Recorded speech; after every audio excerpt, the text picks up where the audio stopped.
Então, obrigada pelo convite, Nina. Foi muito bom poder pensar nisso, né? Durante o mês de março aí, pensar como a gente ia armar aqui a nossa tenda.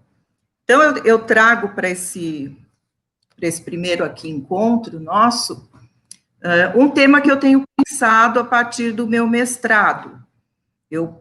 No mestrado, trabalhei com a questão do bordado coletivo, e eu tive um encontro potente com a filósofa canadense Erin Manning. E aí eu fui buscar o conceito de gesto menor lá com ela, nesse livro. A gente ainda não tem a tradução dele, mas eu acredito que logo ele será lançado aqui no Brasil. E aí trabalhei com esse conceito do gesto menor, terminei o mestrado, e no mestrado eu conheci uma pessoa bem interessante, a Sueli Tonark, que trabalha com moda. Então, ela pensando a moda e o envelhecimento. Ficamos amigas e este ano, aliás, o ano passado, ela já me convidou para pensar essa questão da moda, porque sair desse lugar comum, quando a gente fala em moda, associar ao envelhecimento. Então, nós fomos pensando como trabalhar moda com os nossos autores de referência, que coincide aí com que a Nina trabalha também, algumas das queridas que estão aqui, e a gente começou a fazer essa pesquisa.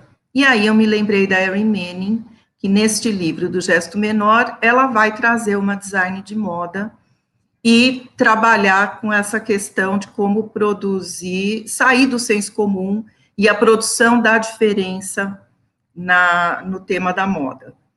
E pensar em moda nos remeteu, a gente teria que pensar no corpo, então nós até montamos um primeiro curso que já foi realizado no Instituto Adelina, onde a gente dividiu os encontros em que corpo é esse, que a gente fala, né, quando eu estou pensando no vestir.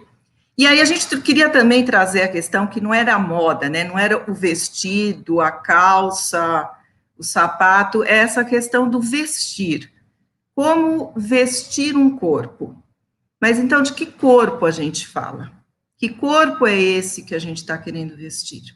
Até porque nós duas somos da gerontologia, então pensar no processo de envelhecimento, né, desde do início da vida até o final, como que seria essa questão de vestir o corpo e pensar que quais são essas malhas de poder que atravessam o corpo, porque hoje a gente vê essa questão dos discursos, né, na sociedade contemporânea, sim, tomando o corpo, colocando ele num lugar de controle, e a moda também passando por aí. Então, como é que esse corpo tem que modelo de corpo para eu vesti-lo, né? A gente foi fazendo esse paralelo. E quando a gente foi ler um pouco da Erin Manning, ela traz a design Rei Kawabuko, uma japonesa, e a Erin vai trabalhar com a questão do gesto menor e falar dessa produção de diferença, e ela traz também o conceito de arquitetura processual de um casal de arquitetos. Então, queria trazer aqui algumas imagens para vocês. Então, começando primeiro com a imagem que nós trouxemos para o curso, Vestir o Corpo, Singularidades. Pensamos que corpo é que a gente vai colocar, como vai colocar essa questão do vestir, né, o que seria vestir esse corpo. Como eu sou uma apaixonada pelo Kazuo, eu falei, vou procurar uma imagem dele, ver o que eu tenho, porque ele vai falar, né, vai trazer essa questão do corpo na dança, no butô, dançou até o fim da vida, morreu com mais de 100 anos, O corpo já não conseguia mais dançar, mas ele na cama, ele dançava com as mãos, que o Butô tem muito isso, né, dessa expressão com as mãos, e aí a gente resolveu trazer essa imagem, que tá, né, esse kimono, esse corpo velho, e a gente tá vestindo, ou tá desvestindo, o que é isso, e lançamos essa proposta de curso. Por incrível que pareça, essa imagem já causou um burburinho. Então, pessoas que começaram a mandar mensagem, ou para o Instituto Adelina, ou no particular para mim, para a Sueli, como que a gente ia falar de vestir o corpo, pessoas que estão estudando a gerontologia, tal, pensando a velhice, colocar um corpo desse. O que era isso? Falar de moda e colocar um corpo desse. Essa expressão facial de angústia, de sofrimento, dor, esse corpo feio, então já foi, assim, tema, né, para a nossa pesquisa. Como as pessoas, elas, quando olham uma imagem, já tem essa repulsa, né? Bom, eu recuso até entrar em contato com isso por conta da imagem que foi colocada, porque algumas mulheres não fizeram o curso e quiseram deixar claro isso, que era por conta dessa divulgação. Mas, enfim, realizamos o curso, mais de 20 pessoas se inscreveram, e aí a gente foi trazendo a questão dessa design, né, da Rei Kawakubo. Então, pode passar, Nina, por favor. Essa é a Rei Kawakubo, japonesa, e pode passar, por favor. Então, a Erin, no capítulo em que ela vai falar disso, ela já começa com essas duas citações. Então, ela fala que a Rei Kawakubo diz o seguinte: minha intenção não é fazer roupas. E aí, ela também coloca essa citação dos arquitetos, desse casal, né, da Gins e o Arakawa. Alguns moldes conservam as coisas separadas. Então, isso já para começar essa escrita. Vamos lá, Nina.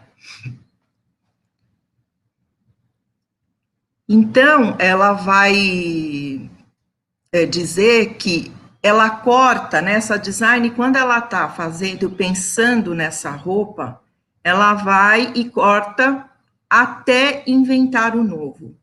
Então, tem muito isso que ela vai trazendo, que conversa com a nossa filosofia do Deleuze, da produção da diferença, que é produzir o diferente tem essa questão da repetição. É cortar, cortar, cortar, até inventar o novo, tá?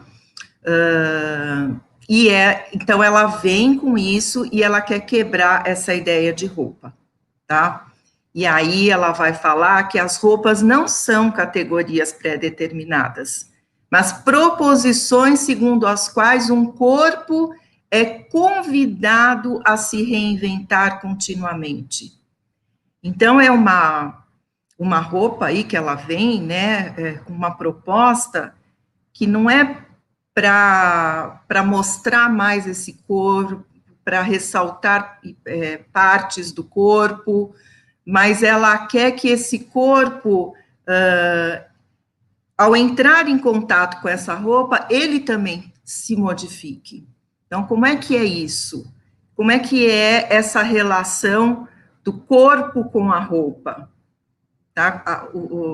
Tem toda uma questão, né, com o meio ambiente, com a roupa e esse corpo. O que é que acontece quando tem esse encontro aí com essa roupa que ela vai propor. E ela está muito ligada, né, a Erin Meaning vai falar que nesse ponto, a Kawakubo, o que ela faz? Eleva e continua a elevar ao limite o mantra spinozano. Não sabemos o que pode um corpo. Então, ela está reelaborando não apenas as fronteiras da moda, mas a maneira como a moda está situada relativamente a outras práticas. E aí ela traz a questão dessa arquitetura, que é a conversa que ela vai ter com os arquitetos. Pode mudar, por favor. Então, essa aqui é uma das coleções que é de acho que é de 1997, se eu não me engano, que teve bastante comentários, né, uma visibilidade muito grande dessa coleção. Pode passar. Então, essas imagens, só para a gente ter um pouco, né, como é que ela trabalha. Então, os comentários que viam em torno dessa coleção aqui é de uma deformidade do corpo. Mas como assim? Você está produzindo aí uma coleção que deforma o corpo? Que corpos são esses que estão deformados? O que ela queria com isso? E no texto aí que eu compartilhei para a gente fazer essa conversa aqui hoje, em um momento ela vai, a Erin Manning traz a questão que a Kawakubo, o que ela pede? Para que as pessoas olhassem para essa moda, para esses corpos vestidos dessa forma, e tirando, né? O que você enxerga além desse corpo deformado? Vamos ver o que tem por detrás disso. E aí, passa um pouquinho, Nina, para outra aqui. Então, nessas duas aqui, ela vai fazendo um convite para ver se as pessoas não estão acostumadas a ver. Cláudia. Oi? Pode ser essa. Pode ser essa imagem.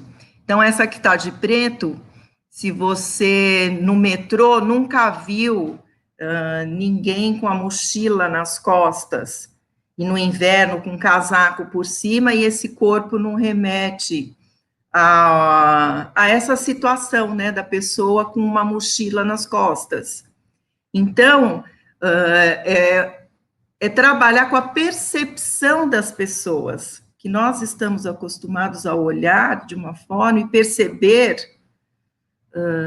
de uma maneira limitada também, né?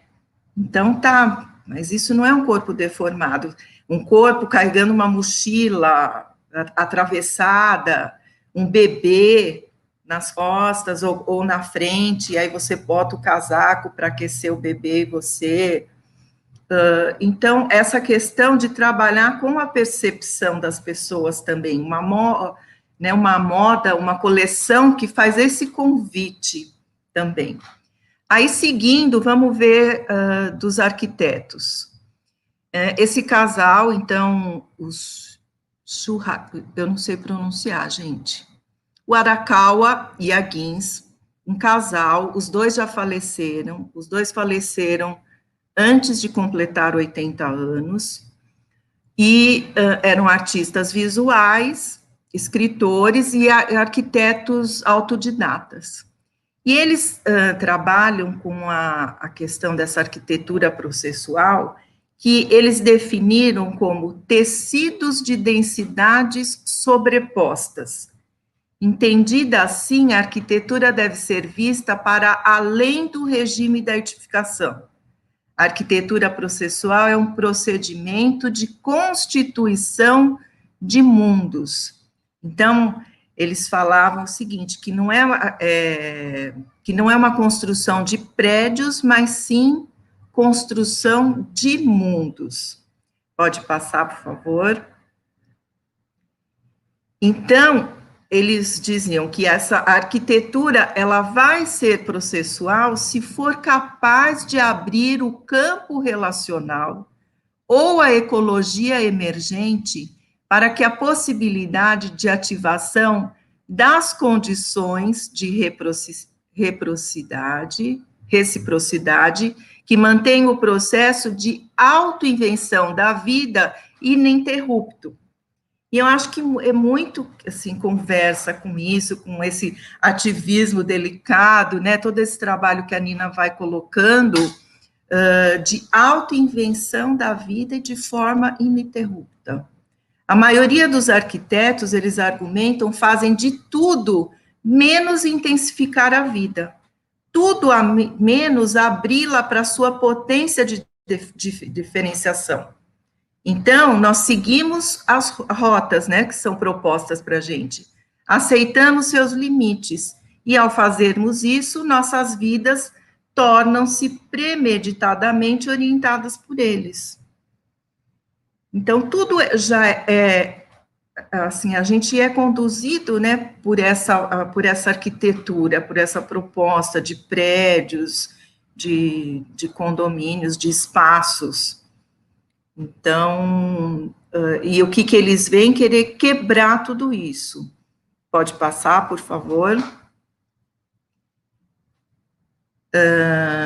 Então, o desafio é como fazer com que esses procedimentos, né, sejam continuamente reinventados, para permanecerem nessa rítmica da experiência. Então, traz muito a questão da experiência, da experimentação. E aí também chamam a atenção que nenhum procedimento é infalível, muito menos funciona em qualquer situação, mesmo as mais semelhantes.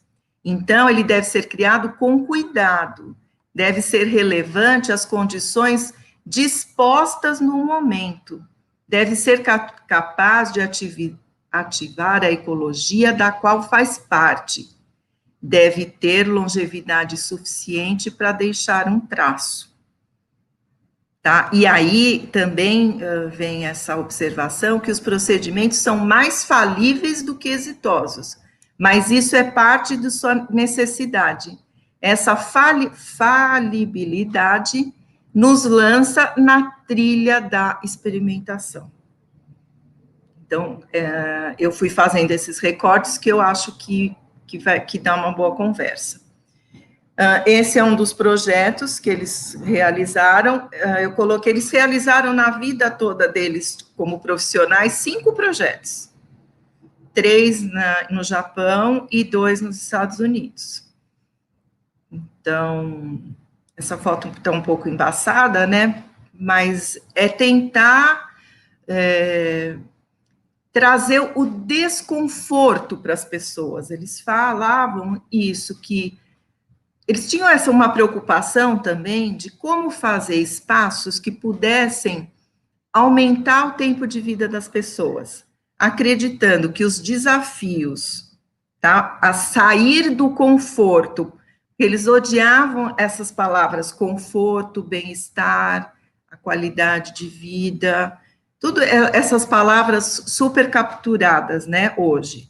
Não, a gente tem que propor coisas que desafiem tudo isso, e fazer com que a mente tenha que estar ali ativa, se reinventando, né? São corpos que vão ter que se reinventar, sair do hábito, para poder transitar por essas casas aqui, por esses projetos que eles construíram, né? Então, olha lá, constroem prédios sem portas, colocam quartos distantes um dos outros, janelas perto do teto ou perto do chão, pisos inclinados e regulares, como a paisagem lunar, projetados para desequilibrar mesmo os ocupantes. Então, eles argumentavam essa questão de estímulo do corpo e da mente, e com isso prolongar a vida. E eu até fui ver, né, a questão da idade que eles faleceram aí, os 2 morreram antes dos 80 anos, fizeram esses projetos, era isso que eles acreditavam, e a Erin Manning vai trazendo essas questões para a questão do design da Rei Kawakubo também. Então, é assim que eu lanço aí para a gente conversar agora. Como é que ressoou para vocês? Vamos lá, produzir filosofia. Muito bem. Olha só, tem um eco para mim, tem para vocês também?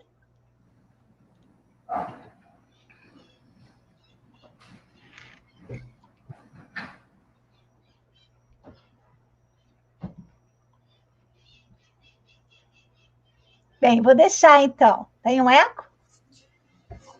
Agora passou, Nina. Ok. Então, tá. Então, olha só. Bem, o assunto, eu acho que a primeira coisa que a gente tem que ser assim, generoso com nossa audiência é o conceito de menor, né? Porque a gente não pode naturalizar o conceito de menor, que ao começo da fala da Cláudia traz uma ênfase nesse conceito. Então, acho que a gente tem que entender um pouco desse conceito de menor, né? Talvez pudéssemos começar por aí, Cláudia. Você quer trazer um pouco mais esse conceito de menor para a gente? Ah, Nina, vamos passar aí a palavra um pouco do Bem, menor. de qualquer maneira, não dá para a gente jogar o conceito de menor Sim. assim de qualquer maneira. Por quê? Porque a gente não entrou com ele, a gente entrou como um pressuposto, como se todo mundo soubesse o que é menor nessa perspectiva teórica. E nem todo mundo sabe. Né? Porque a gente, primeira característica, cada um vem de uma escola de pensamento completamente diferente. Então, o que tá norteando o trabalho da Cláudia é justamente essa busca por esse conceito menor, ou seja, por aquilo que não é hegemônico, por aquilo que não é digamos assim, o cânone, por aquilo que não é a normalidade, por aquilo que foge, né, aquilo que é considerado natural. Então, é pelo pior, né? Digamos assim, o menor, a literatura menor, isso do menor é aquilo que se diferencia de uma totalidade, de um cânone, de uma totalidade, né? Então, eu acho que é um pouco por aí que a gente tem que do que está no centro, né? Do que é assim, do que todo mundo busca como referência. Então, o que dita as normas, as regras, é pensar essa questão do centro, né? Pensar no menor é tudo que está nas bordas, que está fugindo. Então, pensar a velhice como menor, né? A gente sabe que os velhos estão aumentando, tem cada vez mais velho. Não é isso, né? Não é a questão de quantidade, mas é pensar no que foge. Então, eu não vou ficar me pautando pelo envelhecimento ativo, que é onde as pessoas vão buscar uma vida potente. Não acho que está aí. Então, pensar no menor é pensar em tudo que foge. Certo, Nina? Muitas vezes a gente fala das minorias e alguém argumenta, não, mas a maioria é mulher. Como que mulher pode ser minoritário? Então, é menos nesse guarda-chuva, é menor nesse guarda-chuva teórico, por quê? Porque não está, digamos assim, para usar uma palavra de referência da Cláudia, no centro, né? Não é o padrão, não é o estabelecido, né? É o que foge à norma. Né? O universal é o homem, até se usa esse nome para isso. E o que foge a esse universal, né? É o menor, né? O minoritário. Muito bem. Então, está aberta a palavra. Deixa eu só fazer mais um adendo, então, aqui. E a questão do gesto menor, que é o que a Hermin traz, o gesto menor, ele está colado nesse conceito, então, do menor, do Deleuze, do devir e do acontecimento. Então, por que ela traz essa design? Então, porque para ela, essa ação, né, da costura, de produzir moda, isso é um gesto menor, porque ao fazer, né, mesmo que seja repetindo, cortando, nesta ação vai ter, neste gesto da costura, do cortar o tecido, vai ter um momento onde tem um acontecimento, aquilo se torna um acontecimento, que é onde se produz a diferença. Então, em algum momento, se produz uma diferença e aí temos a possibilidade do devir. Então, são esses conceitos que estão atrelados. Vamos ficar satisfeita com o menor por enquanto. Por quê? Porque é um campo de pensamento que ele é todo carregado de jargões, de dialetos. Então, para alguém que está fora dessa, né? Aqui, claro, a gente tem várias pessoas entre nós que estão dentro disso, mas para quem está fora, né, é difícil entrar nesses conceitos. Por isso, a gente tem que fazer aqui um exercício, né? Até para ler é complicado. Um exercício de tentar perceber, mas será que a Cláudia está querendo isso? Então, essa é a primeira rodada para responder essa pergunta. Quem descobriu o que a Cláudia estava querendo com isso? Posso falar? Pode. Cláudia, queria agradecer esse seu texto proposto, porque me levantou muitas questões, e eu acho que a beleza disso é isso, né? São essas perguntas, muitas polêmicas rondaram a minha cabeça, mas o que eu vou pensar para nosso tempo aqui, para colocar nessa tenda, primeiro que o que fica para mim é a história do lugar, né? Tanto que nesse texto ali os arquitetos que constroem casas com uma estilista de moda que constrói um roupa, né? Então, que é um habitar um lugar, são os lugares, né? Mas o que fica para mim da história da roupa, que eu achei interessantíssimo, é que normalmente a roupa, e o seu texto, que é o texto que você traz, mostra isso, a roupa normalmente nos contém, né? É isso, a cintura alta que delimita a nossa cintura, que a roupa nos forma, como se a roupa o antigo espartilho que sobe, ou o decote que mostra. E a pergunta que me veio é que nesse pensamento, né, nesse lugar de pensamento que você está trazendo no hábito de vestir, quem contém quem? Né? Quem está contendo? Né? Quem é o continente aqui? Então, eu achei muito... me veio isso de pensar, que eu nunca tinha pensado, que neste caso é o nosso corpo que invade o tecido, né? É o nosso corpo que contém o tecido, que forma o tecido. Então, é uma coisa que vai agora você estava falando do centro, né? Do centro para fora. E não ao contrário de alguma coisa que vem nos oprimindo, né? É o nosso corpo que se apresenta.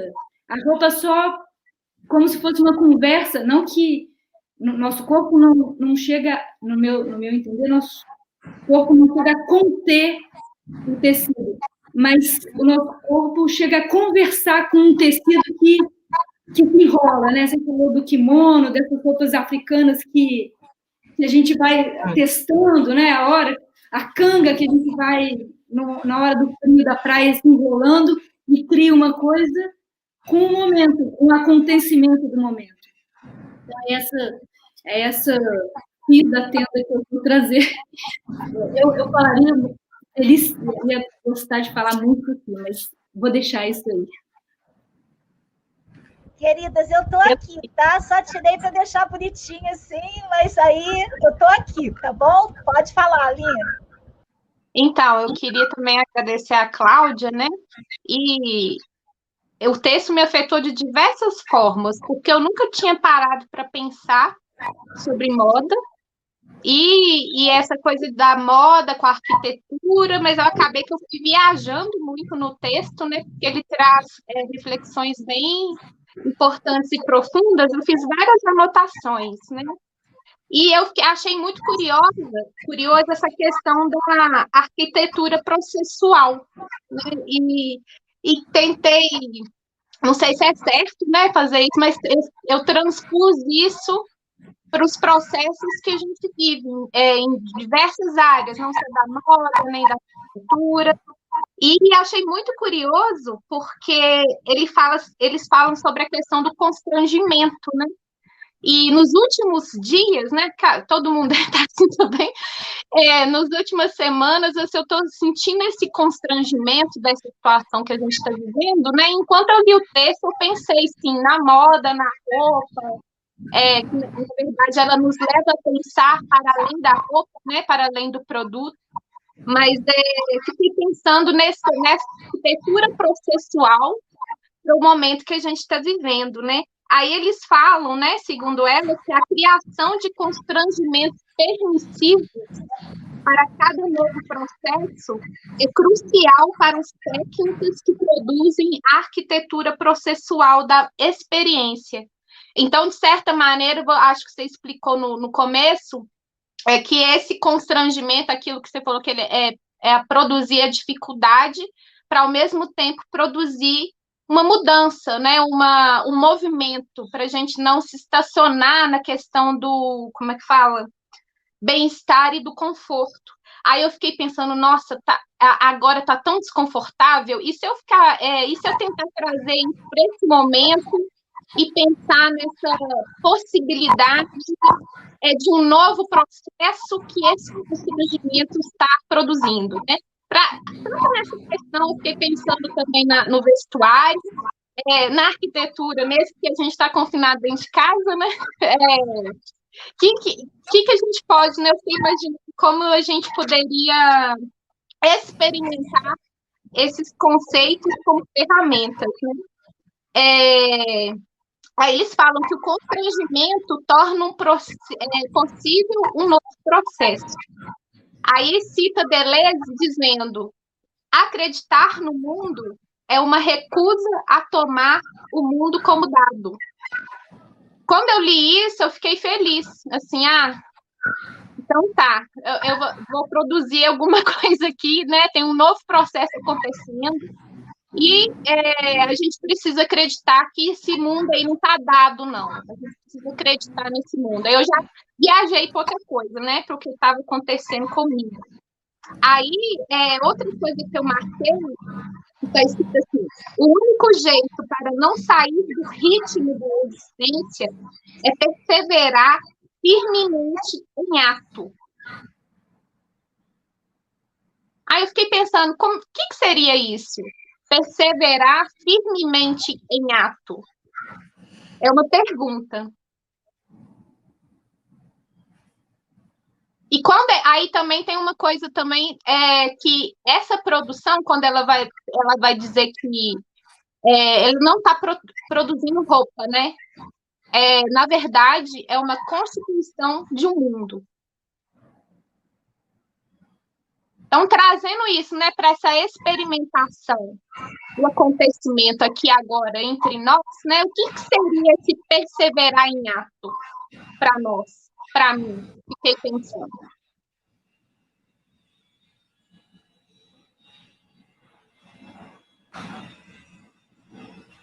Muito bom, né? Acho que é uma pergunta mesmo para a gente pensar aqui. Muito legal, né? Trazer para o hoje, assim, para o momento atual. Aline, posso falar? Essa palavra constrangimento e desconforto, na hora que eu lia que eles propunham esse desconforto, eu remeti, né, ao desconforto, né, desse habitar, né, do momento atual, né, e claro, pensei também no vestuário. Mas pode falar, Andréia. Não, desculpa interromper. Não, eu não queria tentar nem responder essa pergunta de perseverar em ato, né? Porque eu também fiquei pensando bastante nisso. Mas eu fiquei pensando também em algumas outras coisas que o texto trouxe, que para mim também eu também estava fazendo relação com as coisas que eu estava fazendo enquanto li o texto, né? E aí essa coisa do procedimento me pegou muito forte. Refletir sobre o procedimento, sobre essa diferença de procedimento e instrução. Eu achei muito legal pensar nesses dois campos, né? Porque o procedimento não garante nada, assim, não garante um resultado absoluto. Então, por isso, o procedimento, ele tem uma contingência, ele tem uma história, ele tem uma margem de segurança ali de que a coisa mais ou menos pode funcionar, né? No caso, por exemplo, que eles citam, a roupa é a roupa, né? Tem o corpo, tem. Eles dizem que eles não conseguem, inclusive, se livrar de algumas categorias, como vestido, casaco, calça, né? Quando a gente fala em roupa, né?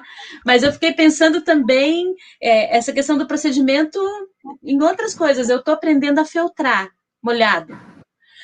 E eu ontem fiz uma aula e tinha lá todos uma série de procedimentos que ela me garantiu que, historicamente, as pessoas estão fazendo isso na humanidade há muito tempo e vai feltrar, né? Na hora que eu começo o meu projeto, isso feltra, mas ele feltra de um jeito que escapa um pouco, né, do meu planejamento, da minha vontade, da minha... E assim, eu estava perseverando em ato ali, e mesmo perseverando em ato, seguindo um procedimento e com uma intencionalidade determinada, havia esses escapes, né? E o texto, para mim, foi muito difícil para mim esse texto, porque eu sou de uma outra... Né, eu venho de uma outra caminhada de leituras, né? Então eu me deparei com muitas coisas que eu tive que parar e verificar, assim, como que naquele contexto cabia, por exemplo, falar em biosfera, né? Questões assim que para mim, mas foi muito bacana esse exercício também, né, de tentar trazer isso um pouco para dentro de mim, né, e tentar mastigar isso dentro das minhas possibilidades, mas eu fiquei pensando muito nessa questão do que o que te constrange também em alguma medida, espaço de possibilidade e de potencialidade, que inclusive nesse texto vem como coisas diferentes, potencialidade e possibilidade, né? Fiquei pensando que seria isso.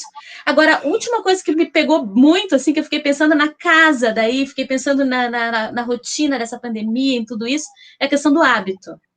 Eu achei muito legal a discussão que é trazida sobre o hábito, né? Não estamos falando do Bourdieu, estamos falando desse hábito que a gente encontrou aqui, que é isso que é ativado, né?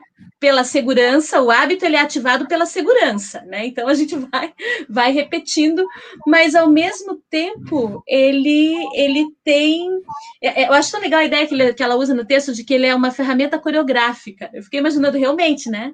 Os nossos hábitos são uma coreografia, mas em algum momento do texto, ele diz que na coreografia é legal a gente perceber o que acontece entre o impulso do movimento e o movimento final. Então, nesse interstício ali, está acontecendo coisas que são, às vezes, imprevisíveis, que são, às vezes, o que nos dá esse espaço, né, para que uma coisa se transforme. Então, achei isso muito legal, eles trazerem essa ideia do que o hábito, ele também pode ser quebrado ao trazer uma força mutável. Acho que é isso que está no texto, né? E aí vem a pergunta, e o que mais pode o hábito? Eu fiquei pensando, né? No que mais pode o hábito, que a gente leva tanto tempo construindo alguns hábitos, né? E estando constrangida, de certa maneira, por eles também, né? Eu fiquei pensando nessas questões aí. Achei bem legal, porque essa questão do hábito também me pegou a primeira vez que eu li o texto, e eu nem trouxe na introdução, e estava esperando mesmo alguém colocar isso, e que ele fala, né, de uma sementinha, que todo hábito tem uma sementinha ali que é onde pode... Que continua operativa, ele fala, né? Que continua operativa. Né? Isso eu acho lindo. E a questão do gesto é isso.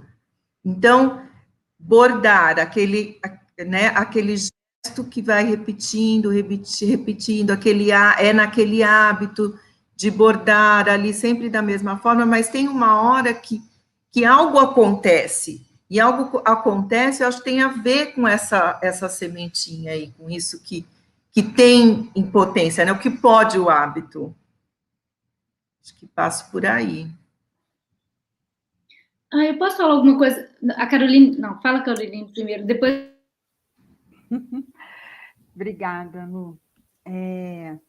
Cláudia, eu também queria agradecer, eu também queria dizer que foi difícil para mim, embora eu sentisse confluências e, de repente, eu falava, ai, meu Deus, do que ela está falando, né?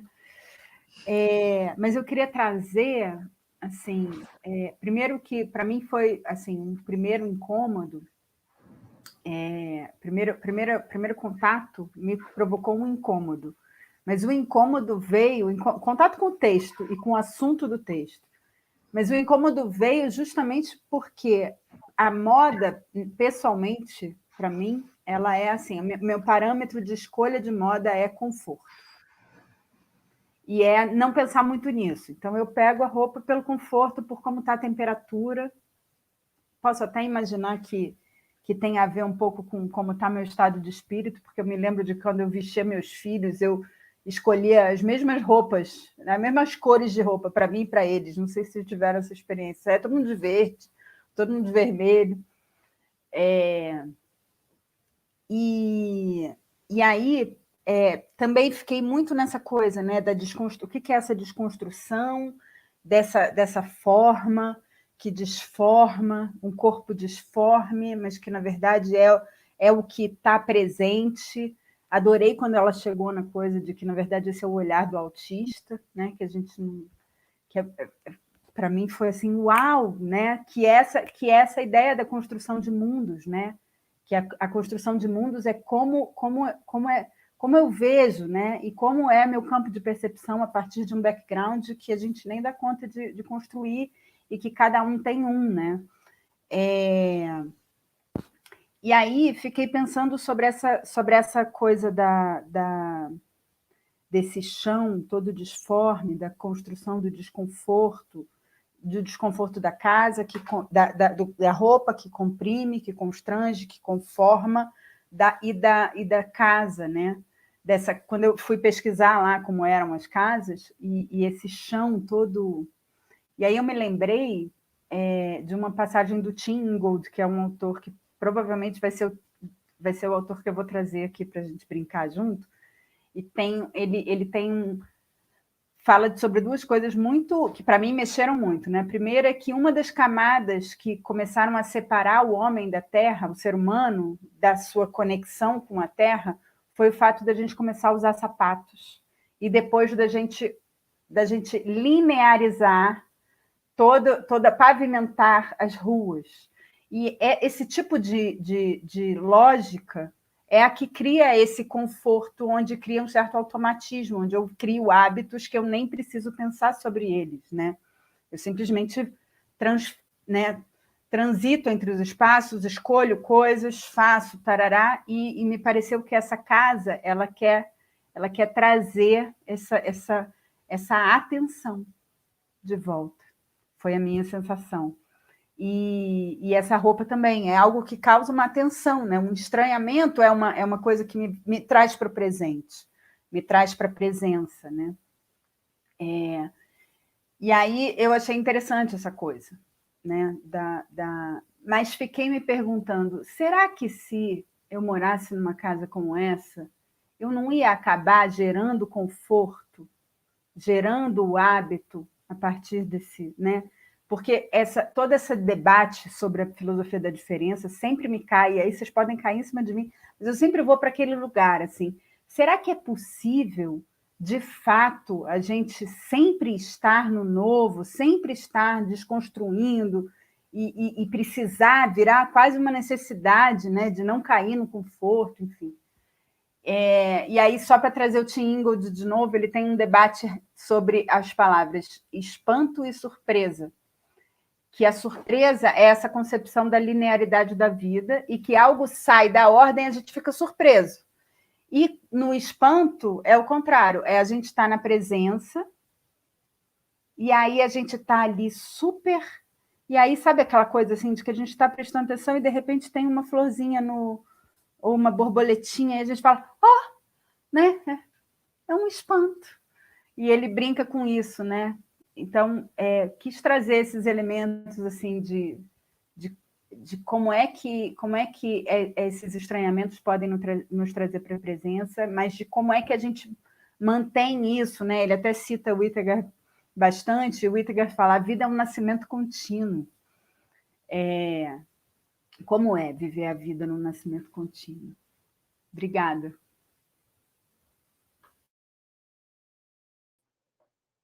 Eu também quero te agradecer, Cláudia, pelo texto. O texto é uma experiência, né? Ele já vem como essa provocação, assim, da gente. E eu confesso que eu fiquei muito, assim, interessada em estudar mais a questão do hábito como essa coreografia. E esse sutil, né? Então, assim, quando ela traz o Surriot, se aproxima muito das coisas que eu venho pesquisando e estudando, que é esse campo dos virtuais, né? Que é isso que a gente está nessa tensão, tentando captar e ser esse corpo de passagem também, né? Eu acho que provocar esse corpo para um não conforto e para e se questionar também, né, o que pode esse corpo, né? É sempre essa provocação e essa abertura, né, para essa conexão com esse novo que chega, assim, e que já está aí, né? Que não é nem algo que vai chegar, às vezes já está junto. Então, eu fiquei bem provocada pelo texto e vou seguir com essa pergunta, né? O que mais pode o hábito? Eu acho que tem uma coisa aí do fazer que também nos provoca a pensar, achar essas rotas de repetição também. A diferença por um toque sutil nessa coreografia do hábito. A importância também, né? Eu acho que tem uma importância dos processos de repetição, né? Pensar a repetição também como esse eterno retorno, como... Então, não sei, eu fiquei um pouco nessa questão de esses modos que instauram esses processos, né, do fazer e também fiquei bem interessada pela questão das ecologias, né, a questão do campo do cuidado também conversou muito com questões que eu tenho me feito, né, um cuidado com esse mundo que se desdobra, assim, né, pensando também a questão sempre conectada com a discussão do fazer.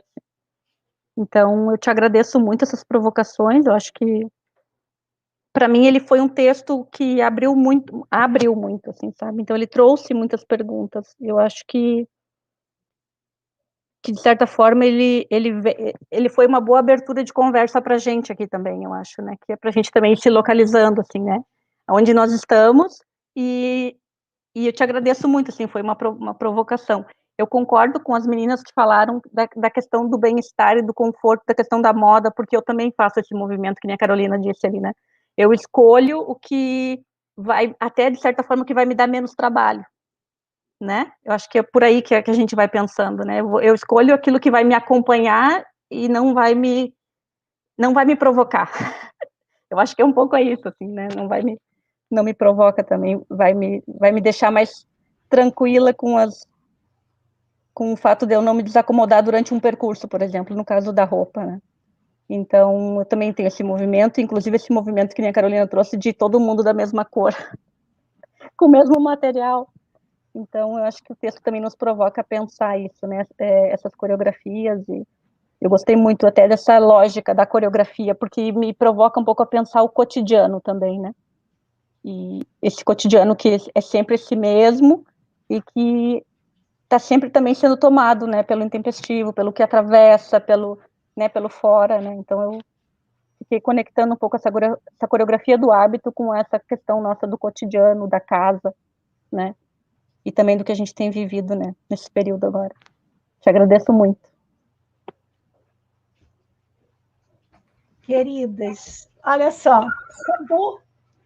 Se a gente passar mais 1 minuto, a gente não vai para o Instagram. Mas a gente pode escolher não ir também para aquele lugarzinho lá. Então,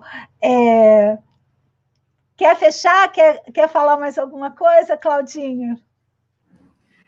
Eu fico, assim, super feliz de ouvir todas vocês e ver quantas provocações, né, também surgiram em vocês, como surgiu em mim quando eu entrei em contato com essa autora, com esse texto, né, é um capítulo do livro, o livro todo é muito bom, mas esse em especial deixa, né, ele dá muitas aberturas.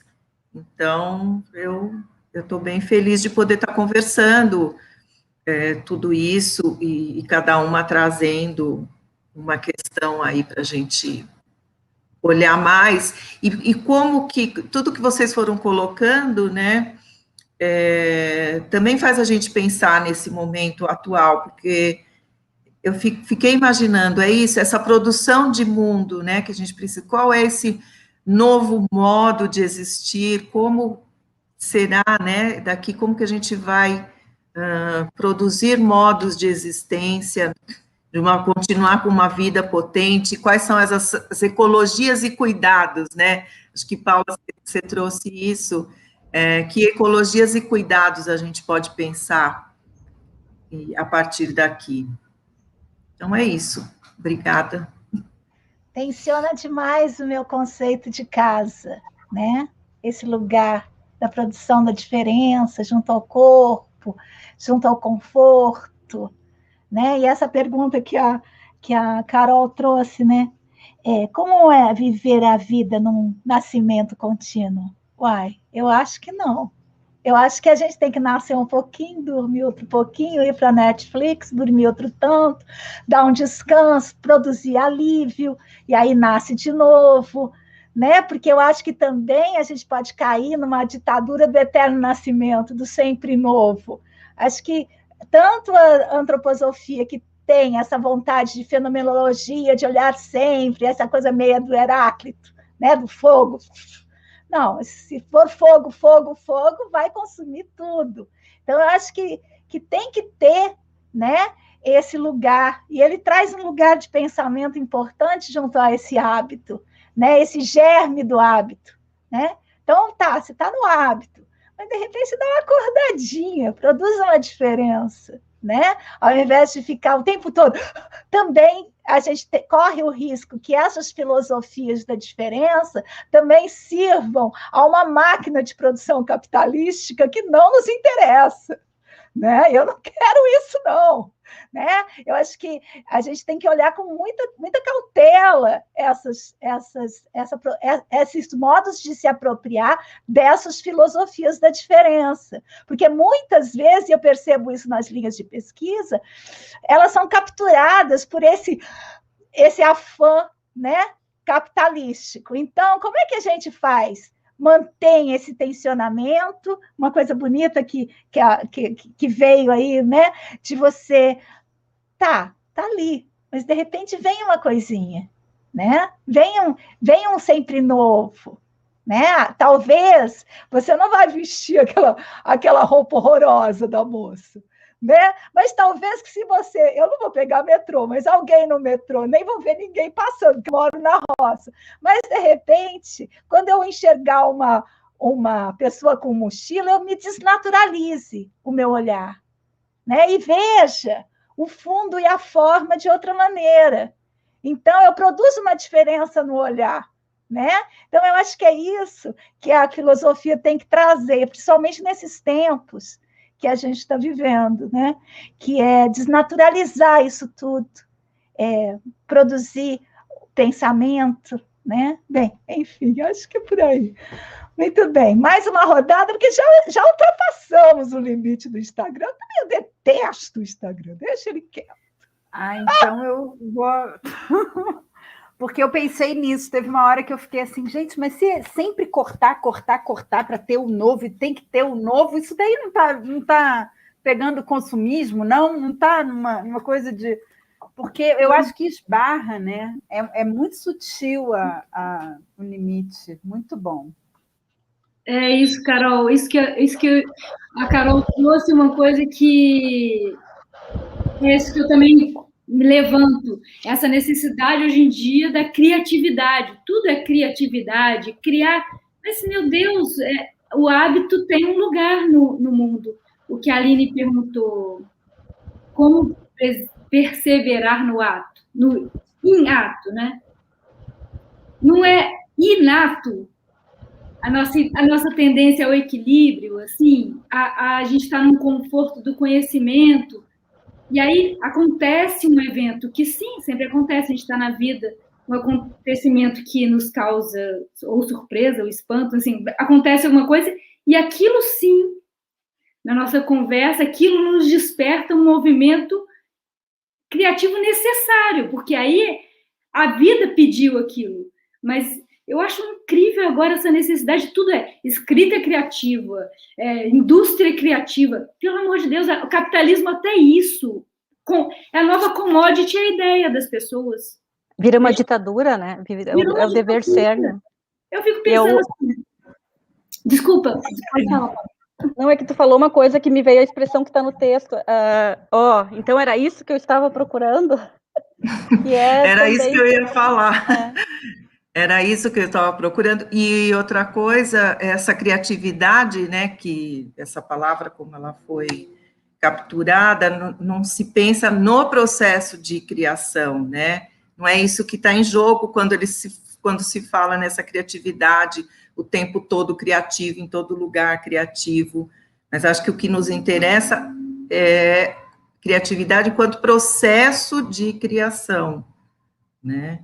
E nisso de que tem que ser, né, essa novidade o tempo todo, eu lembro que quando eu estava na pesquisa com o grupo de bordado, eu comecei a frequentar e abordar junto com elas, e eu falava, nossa, mas é sempre tudo igual, é igual, não acontece nada de novo. E eu até comecei a sonhar com isso, que eu estava, que era assim, era sempre a mesma coisa, e aquilo não acabava, e era o mesmo, mas é nessa mesma, né, nessa rotina, nessa mesma coisa, que parece que não está acontecendo nada, é que algo está acontecendo mesmo, né? Que aí também... Essa deriva que ela trouxe do hábito foi demais, eu achei. É demais, né? Isso. É demais essa deriva que surge do hábito.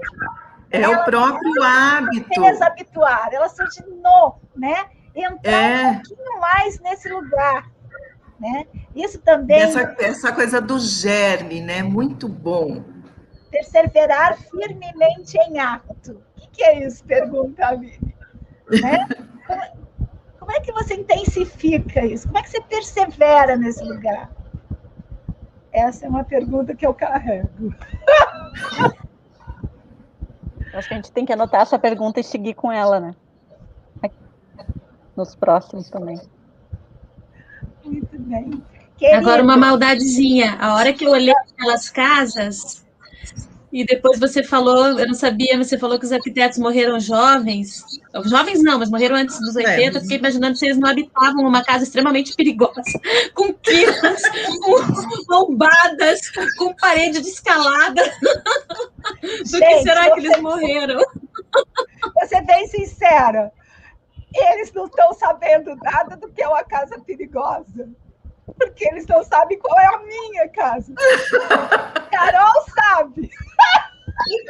Eu me identifiquei completamente. Falei, nossa, se eles soubessem a vontade que eu tenho de apartamento, eles não estavam produzindo uma casa toda assim. Porque a nossa era sair no banheiro à noite, você tem que pegar uma lanterna, escalar umas peças. Sinto muito. Um pouco de asfalto, de ingot, que me perdoe. Mas casa de experiência, né? Quanto mais velha eu vou ficando, mais vontade de asilo vai me dando, sabe como? É tudo muito lindo, é tudo muito bonitinho, mas tá bom. 4 dias já é o suficiente para meu processo de produção de diferença. Não é fácil. Aqui, ó, quer ver? Ó? Eu tô aqui, né? A minha cadeira vai fazendo assim, aí eu tenho que voltar para cá, e minha cadeira vai fazendo... Por quê? Porque o meu chão é assim. O meu chão é assim, a parede faz assim. Então, você fica meio doido. Bem, enfim, produz diferença, né? Mas que dá uma vontade de Netflix, dá, né, gente? Quanto mais a gente filosofa, mais dá vontade de não pensar em nada.